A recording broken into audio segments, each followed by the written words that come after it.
$2 is unexpectedly transferred out of Multichain without authorization. 2 hours later, another $2. Then $27 million, $30 million, 1,000 Bitcoin, 7,000 Ethereum, $4 million. Hex Shield sounds the alarm. Zoomer amplifies the news. People are panicking. Nobody knows what is going on, but the bridge is still working. The message is clear. Withdraw your money right now. Unauthorized transactions continue to drain funds, siphoning a total of $125 million.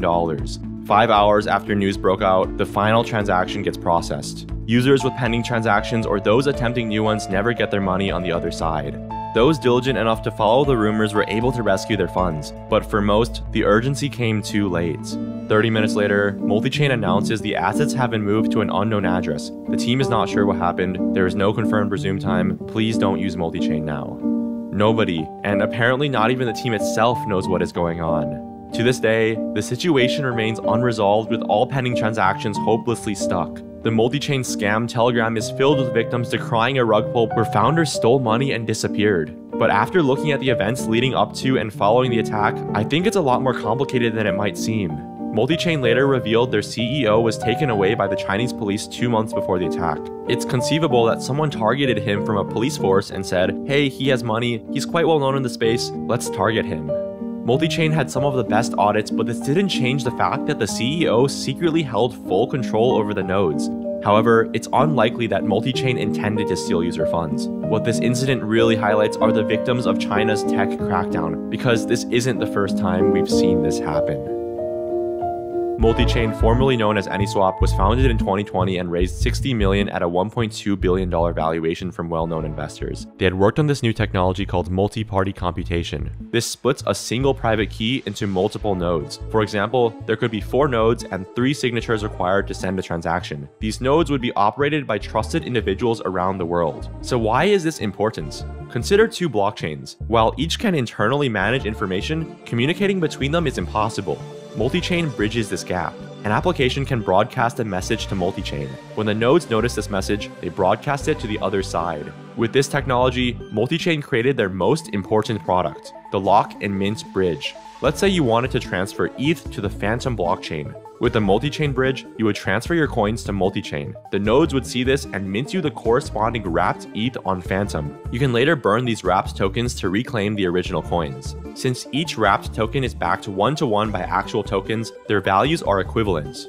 Multichain was one of the first bridges, and it grew to become the biggest in the space. It integrated with many blockchains, and this made it easy for these blockchains to accept tokens from Ethereum.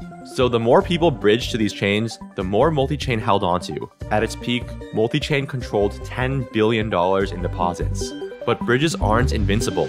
The Harmony bridge, which operates independently for Multichain, got exploited. Aave chose to freeze their Phantom markets as a precautionary measure. However, they noted that Multichain is a team that proved its seriousness and its safety, and this proposal is not meant to dismiss their hard work. It's simply a potential risk, even if considered small. Theoretically, if enough nodes collude, they could make false transactions that were never actually requested. And if the nodes go offline, the service stops completely. It's not a perfect system, but it worked. Until on May 21st, bridge transactions from Pool 2 suddenly stopped processing. Users found their transactions perpetually stuck pending, their money held in limbo. Most other transactions were still working, but chains that relied on Pool 2, like Kava, saw their wrapped tokens depegged as users speculated on the fate of the bridge. Multichain responded that these routes were unavailable due to force majeure, which, nobody knew what this meant. The time for service to resume is unknown. This was awfully concerning because it demonstrated a significant vulnerability.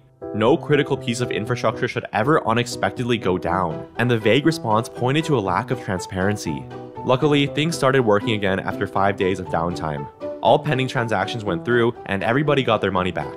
In a now-deleted thread, the Phantom Foundation assured Multichain was still safe. But the team could only keep things running for so long. 1 month later, here we are now. With $125 million directly stolen from the bridge, it looks like users won't be so lucky this time around. So let's break down what happened with what we now know. On May 21st, Multichain CEO Zhao Jun was taken away by the Chinese police from his home and has been out of contact with the team ever since. This caused some transactions to stop processing. The team contacted the node operators and learned that their access keys had been revoked. While we initially thought nodes were run by trusted individuals around the world, we now know these nodes were actually running under Zhao Jun's personal cloud server. No member of the team had access to this, so nobody could regain control. Later, the team established contact with Zhao Jun's family and learned that all his computers, phones, hardware wallets, and mnemonic phrases were confiscated by the authorities. Due to the lack of information about the case, the team could only maintain operations to the best of their abilities through the remaining access on some servers that hadn't been revoked yet. On June 4th, Zhao Jun's family successfully logged into the cloud server platform using the historical information on his home computer. However, Zhao Jun's family only allowed Multichain engineers physical access to the home computer to fix technical issues with router 2 and 5. During this period, Zhao Jun's family and the lawyer were in communication with the police. The team was notified that Zhao Jun would be released soon and was asked to continue maintaining the system and await further updates. On July 7th, $125 million of user assets were transferred abnormally. According to Zhao Jun's sister, login information from an IP address in Kunming was found on the cloud server platform. Following the attack, most liquidity providers withdrew their assets from the router, but on July 9th, Zhao Jun's sister transferred $117 million of remaining user assets to herself. She notified the team of this asset preservation. On July 13th, the police took her into custody. Now she is also out of contact. The status of the assets she has preserved is uncertain. Due to the lack of information and operational funds, the team is forced to cease operations. Can GoDaddy help to bring down multichain.org? Today, the website is still up, and users have lost hundreds of thousands of dollars to unknowingly using this broken bridge, and of course their money just gets stuck. For a while, the attacker did not touch the funds. They must have been inexperienced because this gave Circle and Tether enough time to freeze $65 million in stablecoins. It's worth noting that while Tether has returned stolen assets to users in the past, Circle states they can only freeze assets, not reverse transactions. So although this was a lot of money, it won't be going back to victims. Later, the attacker began transferring and selling assets. They used various mixing services to hide their path. Meanwhile, the recovery addresses controlled by Zhao Jun's sister have not sent any transactions since. The largest group of victims were users who held assets on Phantom. After the bridge shut off, users began selling their worthless multi-chain assets at reduced prices.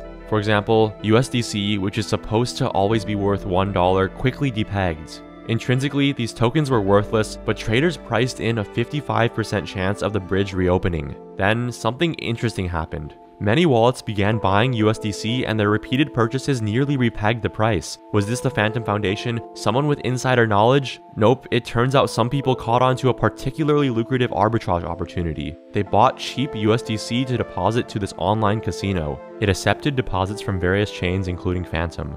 After betting on low-risk games to meet the withdrawal criteria, they withdrew real USDC worth $1 to other blockchains. BC Game eventually figured out, blocked the associated addresses, and sold all the USDC on Phantom. Yeah, it's over. Looks like multi-chain assets will never be worth anything.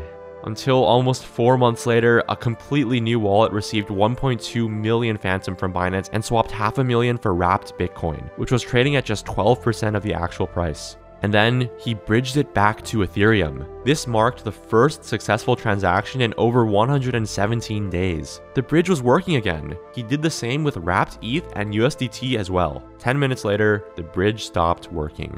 Some users caught on and were able to sneak transactions through this brief 2-hour window, but the vast majority of profits came from this single user who made $1 million through this arbitrage. The timing and size of this suggests coordination with those who restarted the bridge. Just one more insider attack before users were once again left without answers.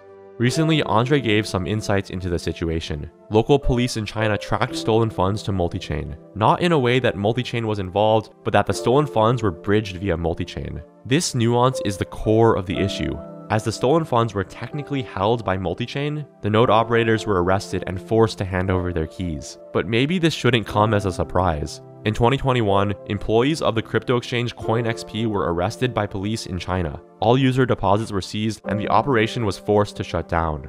In a wake-up call, the founder of CoinXP warns Chinese developers to never hand over the keys nor to shut down the server. As long as the police see the money and get the money, they will make up their minds, charge you with crimes, and confiscate the assets. If you lose the secret key, you will lose everything. You will lose your life and wealth, and you will be imprisoned wrongly. Today, former multi-chain employees in China fear for their safety, and there has not yet been any recourse for users affected by the attack. Multichain was created to bring blockchains together, but it ended up destroying the very ecosystems that trusted it.